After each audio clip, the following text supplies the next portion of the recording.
শরীর কি এফোড় ওপড় করে দিয়েছি, তারপরে তার বুককে খঞ্জর দিয়ে ফেরে বুকের ভিতর থেকে কলিজাটা বের করে নিয়ে আমি হাতে দিয়ে দিয়েছি হেন্দাই কলেজা চিবিয়ে চিবিয়ে খেয়েছে। রাসূল পাক সাল্লাল্লাহু আলাইহি ওয়াসাল্লাম হাদিস শরীফে এসেছে, ওয়াসির বর্ণনা যখন তিনি শুনতেছিলেন, রাসূলের চোখ থেকে তখন পানি পড়ে দাড়ি মোবারক ভিজে ভিজে পড়তেছিল। ঘটনা শোনার পর রাসূলুল্লাহ বললেন, ওয়াসি তুমি কি চাও? ওয়াসি বললেন, আমি ইসলাম কবুল করতে চাই। হুজুর তাকে মুসলমান বানালেন, বললেন তুমি মুসলমান হলে কিন্তু সব সময় তুমি আমার সামনে আসবে না, তার কারণ তোমাকে দেখলে পরে আমার মনের ভিতরে আমার চাচার কথা মনে উঠে যাবে।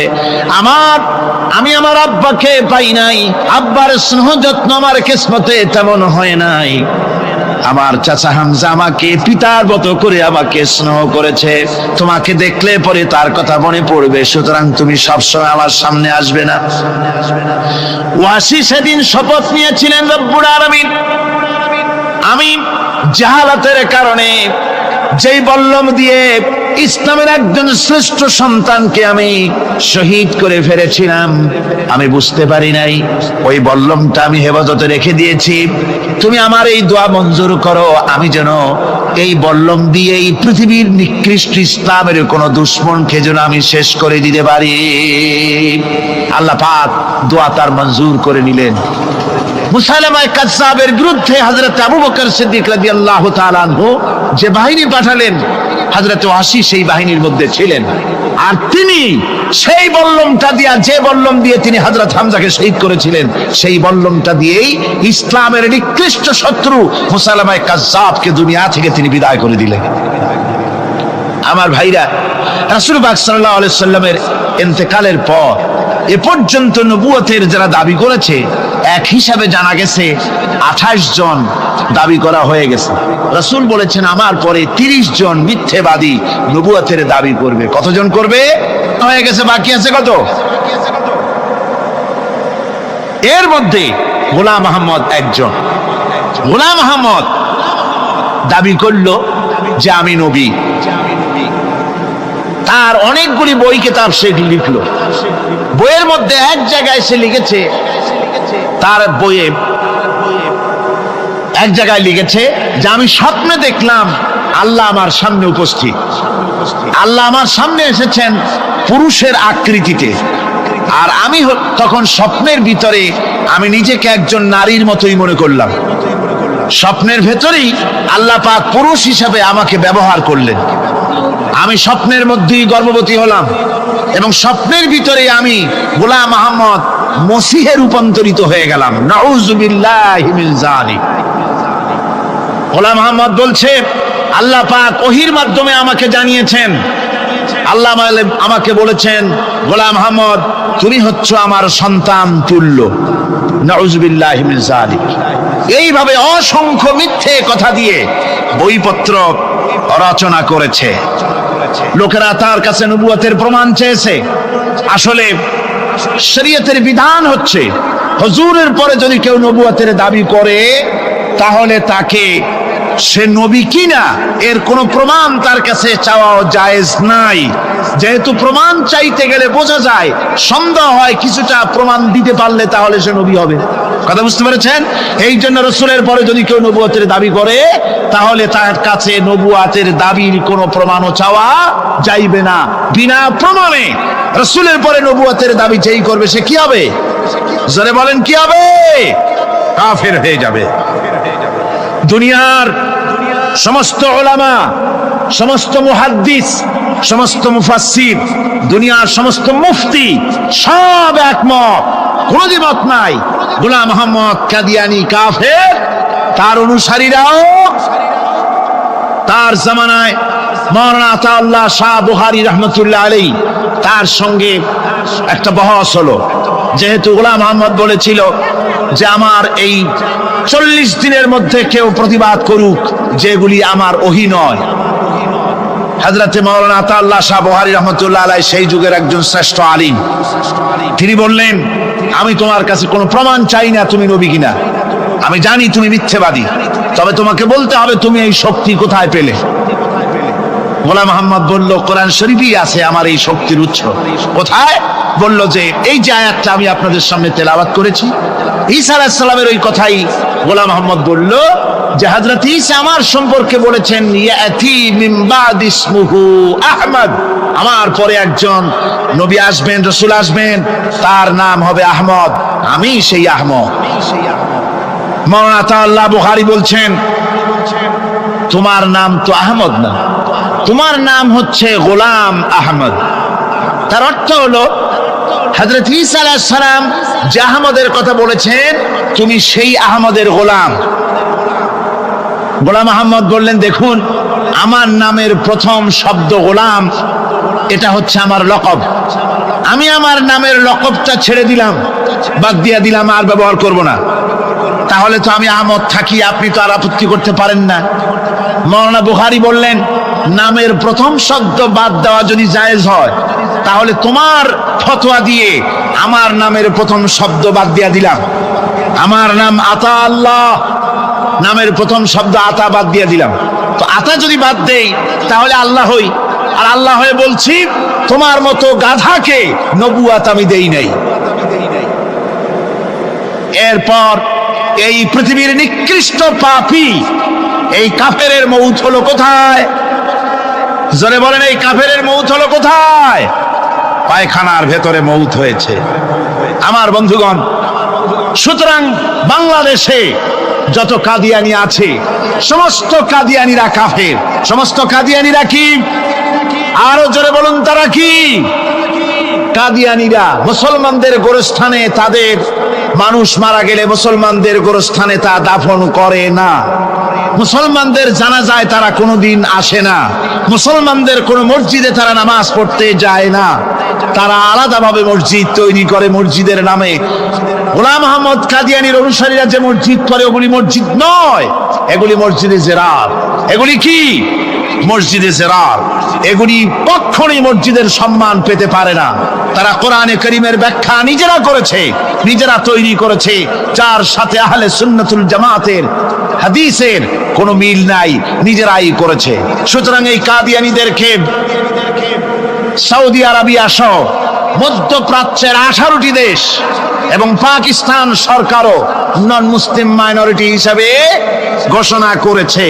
বাংলাদেশ সরকারের কাছে কাদিয়ানীদেরকে অমুসলিম ঘোষণার জন্য দাবি জানানো হচ্ছে দীর্ঘদিন থেকে, কিন্তু যে সরকারি আসে কর্ণপাত করে না। কাদিয়ানীদের সাথে তাল মিলিয়ে চলতে চেষ্টা করে, আর এই তাল মিলিয়ে চলার অর্থই হলো মুনাফিকি। এই তাল মিলিয়ে চলার অর্থ কি? মুনাফিকি। এই মুনাফিকি রোগে বর্তমান সরকারকেও পেয়েছে। বাংলাদেশের সব আলেম, সব ওলামা ঐক্যবদ্ধভাবে দাবি করেছে কাদিয়ানীদেরকে অমুসলিম ঘোষণা করার জন্য, কিন্তু আজ পর্যন্ত তা করা হয়নি। আজকের মাহফিল থেকেও, এই বিশাল জনসমুদ্র, আমরা কোরআনে কারীমের তাফসীরের মাহফিল থেকে দাবি জানাই সরকারের কাছে কাদিয়ানীদেরকে অমুসলিম সংখ্যালঘু হিসাবে ঘোষণা করা হোক। এই প্রস্তাবে দাবিকে আপনাদেরও হাত উঁচু করে দেখান, ওখানে জিকির করেন লা ইলাহা ইল্লাল্লাহ, লা ইলাহা ইল্লাল্লাহ। আমার মুসলমান ভাইরা, মূল বিষয়টি হচ্ছে খ্রিস্টান এবং ইহুদিরা যখনই মুসলমানদেরকে আক্রমণ করতে চেয়েছে কোনো ব্যাপারে, তখনই সরাসরি নিজ নামে তারা আবির্ভূত হয় নাই, মুসলমান নামধারী কিছু লোককে তারা ব্যবহার করেছে। যেমন নবুয়তের উপরে হামলা করতে হবে, সেজন্য গোলাম আহমদ নামের এক কাফেরকে তারা বেছে নিয়েছে। রাসূলকে গালি দিতে হবে, হযরত আয়েশা সিদ্দিকা রাদিয়াল্লাহু তাআলা আনহাকে গালি দিতে হবে, সেজন্য তারা সালমান রুশদিকে বেছে নিয়েছে। বাংলাদেশে রাসূলকে মিথ্যেবাদী বলা হবে, নাউজুবিল্লাহ পড়েন, সেজন্য তারা দাউদ হায়দার নামের এক কবি নামের কলঙ্ক, জাহান্নামের এক কীটকে তারা বেছে নিয়েছিল, ঠিক কিনা কও? আবার আল্লাহকে গালি দিতে হবে, সেজন্য তারা বাংলাদেশে আহমদ শরীফকে তারা বেছে নিয়েছে। কারে বেছে নিয়েছে? ওর নাম কিন্তু আহমদ শরীফ না। আহমদ হচ্ছে আল্লাহর নাম, আল্লাহ রসুলের নাম আহমদ। এই পবিত্র নাম এ শয়তানের হওয়া উচিত না। ওর নাম হচ্ছে আহমক। এর নাম কি? আর শরীফ নয়, শরীফ অর্থ হচ্ছে ভদ্র। এটা হচ্ছে শরীর, শাররুন থেকে শরীর অর্থাৎ দুষ্ট। একদিকে সে আহমক মানে বোকা, একদিকে সে বোকা, আর একদিকে কি দুষ্ট। বোকা কেন? বোকা কেন? বোকা এই জন্যে, এত বড় একটা লিটারেট পারসন, লেখাপড়া জানে, ডক্টরেট ডিগ্রি নিয়েছে, বিশ্ববিদ্যালয়ে শিক্ষকতা করেছে, এত লেখাপড়া থাকা সত্ত্বেও বোকা এই কারণে যেহেতু মালিক চেনে নাই, স্রষ্টাকে চেনে নাই।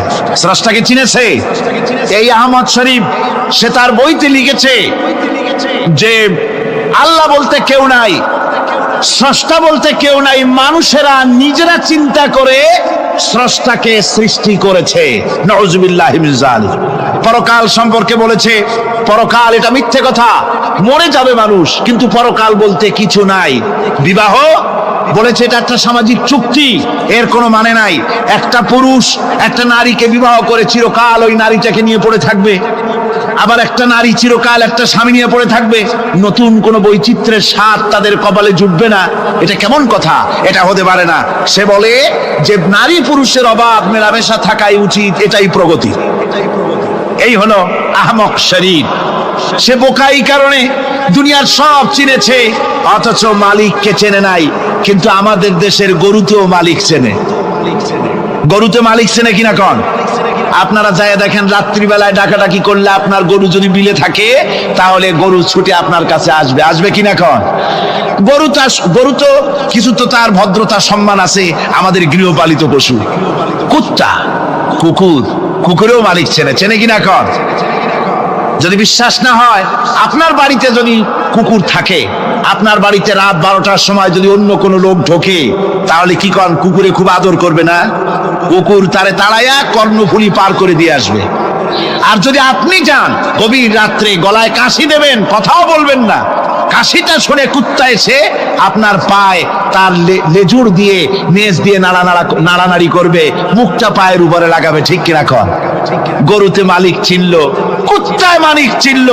ডক্টর আহমদ শরীফ এই আহমদ এমনই নিকৃষ্ট, কুত্তা গরুর চাইতে নিকৃষ্ট। আল্লাহ রাব্বুল আলামিনকে চেনে নাই।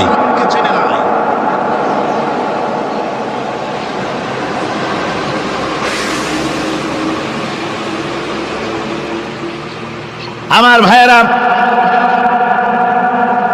তাকে ফাঁসি দেওয়ার দাবি তো দূরের কথা, ফাঁসির দাবি মানা তো হলোই না, এমনকি গভর্নমেন্ট তাকে গ্রেফতারও করলো না। অথচ সংবিধান, বাংলাদেশের সংবিধানের 38 নম্বর ধারার 38 নম্বরের কয়ের উপধারায় একথা পরিষ্কার করে লেখা আছে, ধর্মীয় অনুভূতিতে আঘাত লাগিয়ে কোনো কথা লেখা যাবে না, বলা যাবে না। যদি বলা হয়, বাংলাদেশ পেনাল কোড বলছে, বাংলাদেশ দণ্ডবিধি, তার মধ্যে পরিষ্কার লেখা আছে, কেউ যদি এরকম বলে আমি ভুল বলেছি, ওটা সংবিধানে না, এটা হচ্ছে পেনাল কোডে।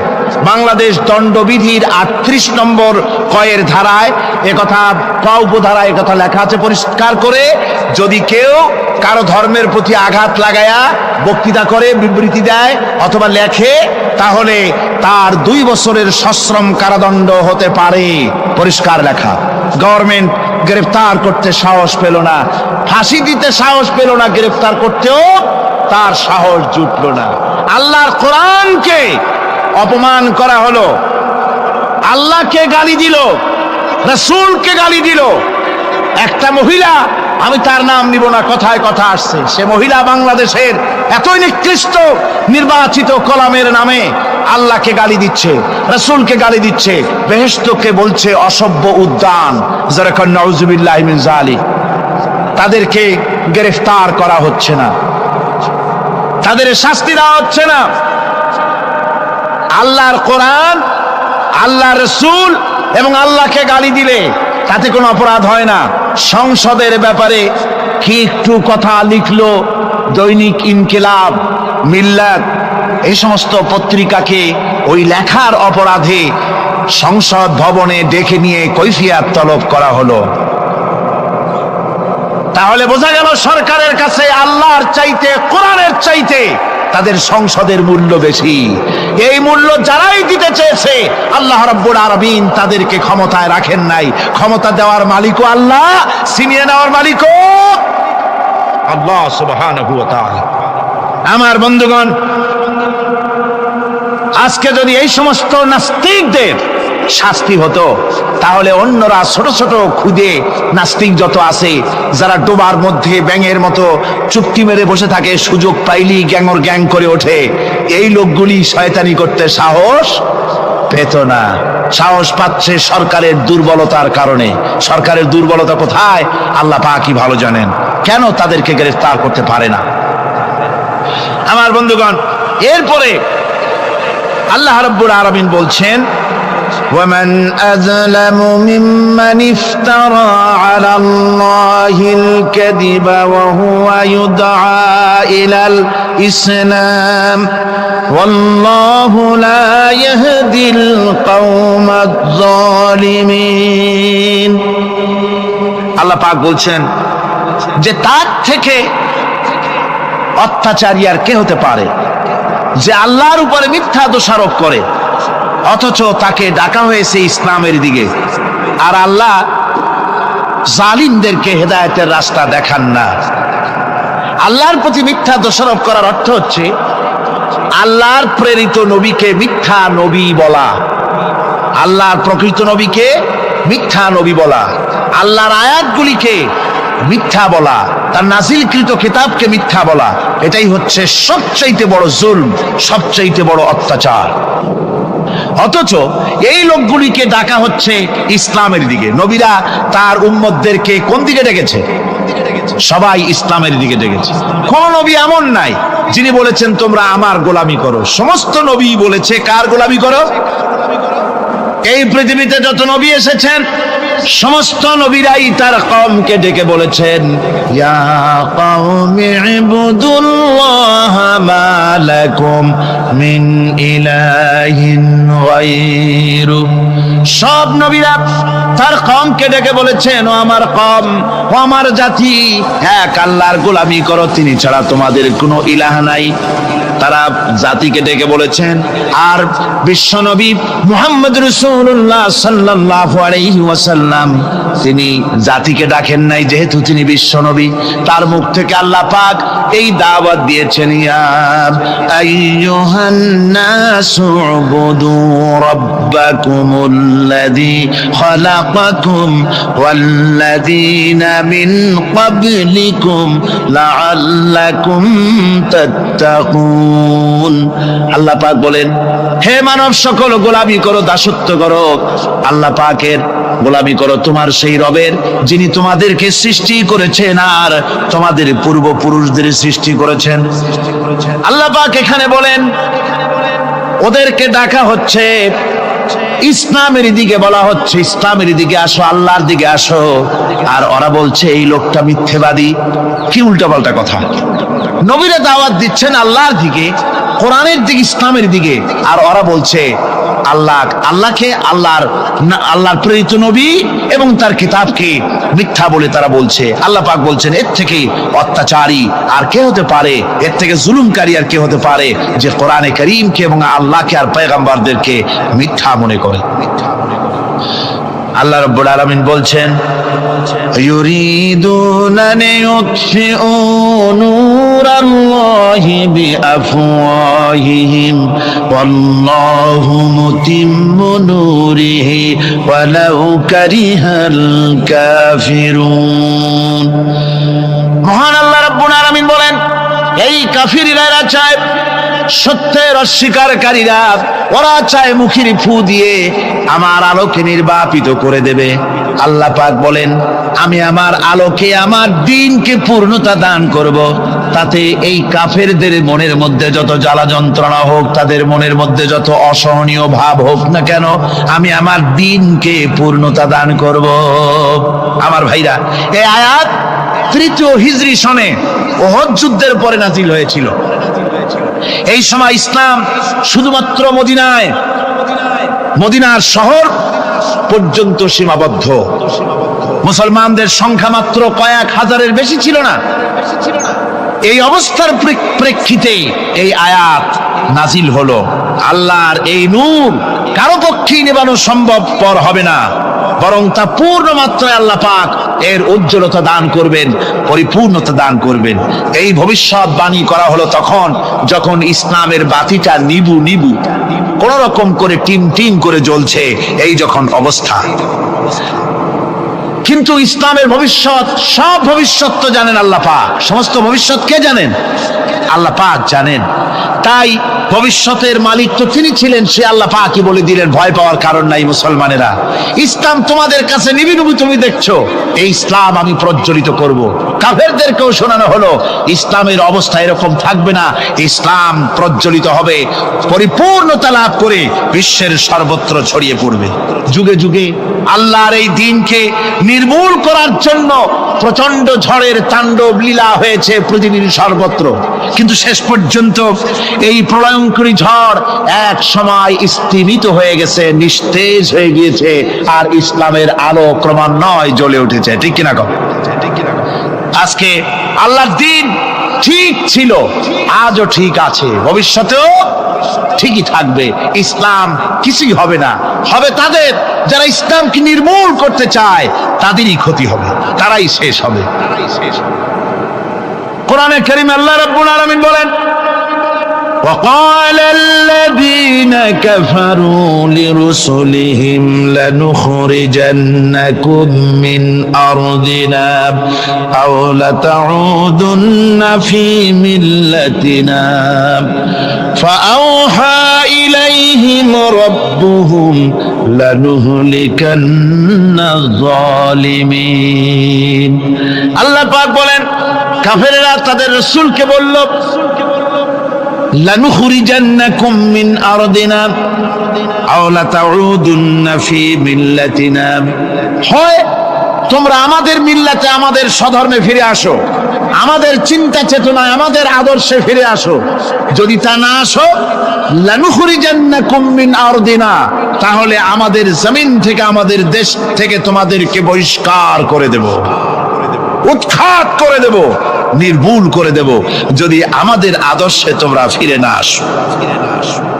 আল্লাহ রাব্বুল আলামিন তাদের প্রতি, নবীর প্রতি ওহী নাজিল করে জানিয়ে দিলেন, ও নবী, ভয় পাওয়ার কোনো কারণ নাই। আল্লাহ রাব্বুল আলামিন তিনি বলে দিয়েছেন, লালুহলিকান্নাজ জালিমিন, আল্লাহ পাক এই জালিমদেরকে হালাক করে দিবেন, ধ্বংস করে দিবেন। যারা নাকি পয়গম্বরকে উৎখাত করতে চায়, তার দলবলকে যারা উৎখাত করতে চায়, উৎখাত মূলত ওরাই হবে, উৎখাত মূলত ওরাই হবে। আল্লাহ রাব্বুল আলামিন বলেন, وَلَنُسْكِنَنَّكُمُ الْأَرْضَ مِنْ بَعْدِهِمْ ذَلِكَ لِمَنْ خَافَ مَقَامِي وَخَافَ وَعِيدِ। আল্লাহ, আর তাদের পরে আমি তোমাদেরকে জমিনে প্রতিষ্ঠিত করব। যারা তোমাদেরকে উৎখাত করতে চায়, ওরাই উৎখাত হয়ে যাবে। আমি আল্লাহ পাক তোমাদেরকে আমি প্রতিষ্ঠিত করব। ওরা যদি জমিনে থাকতে চায়, তোমাদেরকে যারা উৎখাত করতে চায়, তোমাদের কাছে পারমিশন নিয়ে তবে তাদের থাকতে হবে। সুবহানাল্লাহ পড়ে। কার কথা? আল্লাহ রাব্বুল আলামিনের কথা। এই আয়াত নাজিল হওয়ার 8 বছর যেতে পারে নাই, তারপরে গোটা ভূখণ্ডের ভিতরে, আরব ভূখণ্ডের ভেতরে মুসলমান ছাড়া আর কেউ ছিল না। সব ইসলাম কবুল করেছিল, ইসলামের সুশীতল ছায়ায় আশ্রয় গ্রহণ করেছিল। সুবহানাল্লাহ পড়েন। সুতরাং আজকে যারা নির্যাতিত, নিপীড়িত, আজকে যারা দুনিয়ার মধ্যে যে সমস্ত মুসলিম সম্প্রদায়, যে সমস্ত মুসলমানেরা নিপীড়িত, নির্যাতিত হয়ে আছে, ওদের সম্পর্কে রব্বুল আলামিন বলেছেন, ওয়ানুরিদু আন নামুন্না আলাল্লাযীনা ইসতুদঈফু ফিল আরদ ওয়া নাজআলাহুম আইম্মাতান ওয়া নাজআলাহুমুল ওয়ারিসিন। আল্লাহ পাক বলেন, আমি চাই, আমি ইচ্ছে করি দুর্বল লোকদেরকে, দুর্বল এবং অক্ষম বানিয়ে রাখা লোকদেরকেই আমি তাদের হাতে নেতৃত্ব ফিরিয়ে দেব এবং এই জমিনের উত্তরাধিকারী তাদেরই বানাবো। যাদেরকে তোমরা উপেক্ষা করছো, যাদেরকে দুর্বল বানায় রাখছো, যাদেরকে অক্ষম করে রেখেছো, আমি তাদের হাতে নেতৃত্ব দেব, নেতৃত্ব ওরাই দিবে। সুবহানাল্লাহ বলেন। একথা কার? আল্লাহ রাব্বুল আলামিনের। তাই দেখা গেল রাসূল পাক সাল্লাল্লাহু আলাইহি ওয়াসাল্লামকে ওরা মক্কার জীবনে শেষ করে দিতে চেয়েছিল, শেষ করতে চাইলো যারা, তারা শেষ হয়ে গেল, কিন্তু ইসলাম টিকে থাকলো। আবু জেহেল চেয়েছিল যে ইসলামের আলো, ইসলামের বাতি, নবীজি শেষ হয়ে যাক এই মক্কার জীবনেই, কিন্তু দেখা গেল আবু জেহেলই শেষ হলো, আর রাসূল টিকে থাকলেন, তার ইসলাম টিকে থাকলো, দাওয়াত টিকে থাকলো। আজকে পৃথিবীতে এমন কেউ নাই যে আবু জেহেলের সাথে আত্মীয়তার সূত্র দেখিয়ে দুনিয়ায় বেঁচে থাকার কোনো মর্যাদাকর কোনো পরিস্থিতি সৃষ্টি করতে পারে। সব বিদায় হয়েছে। ওর বাড়ি ভেঙে চুরে আবু জাহেলের বাড়িতে সৌদি গভর্নমেন্ট পায়খানা বানায় দিয়েছে অনেকগুলি। সারা পৃথিবীর মানুষেরা এখানে হজ করতে যারা যায়, উমরা করতে যারা যায়, তারা ওখানে গিয়ে আবু জেহেলের বাড়িতে মনের সুখে পায়খানা করে আসে জনমের মতো করে। আবু জাহেল শেষ, তার দলবল শেষ, কিন্তু মুহাম্মদ রাসূলুল্লাহ সাল্লাল্লাহু আলাইহি ওয়াসাল্লাম তার মর্যাদা শেষ হয়নি, কিয়ামত পর্যন্ত শেষ হবে না। ওয়ারাফা'না লাকা যিকরাক, আল্লাহ পাক বলছেন, হে নবী, আমি আপনার মর্যাদার দিগন্তকে উন্মুক্ত করে দেব, প্রসারিত করে দেব। এই আপনার প্রশংসার দিগন্ত গোটা পৃথিবীতে সর্বত্র ছড়িয়ে পড়বে। তাই আজকে আমরা দেখতে পাই ইউরোপে, আমেরিকায়, পৃথিবীর সর্বত্র আজ ইসলামের বিরাট জয় জয়কার শুরু হয়ে গেছে। সুবহানাল্লাহ বিহামদিহি। আজকে পৃথিবীর সব ইসলামের বিরুদ্ধে ঐক্যবদ্ধ হয়েছে।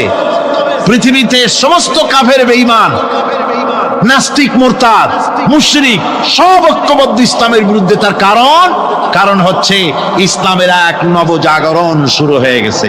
এটাকে মিটাবার মতো ক্ষমতা পৃথিবীর কারো নাই।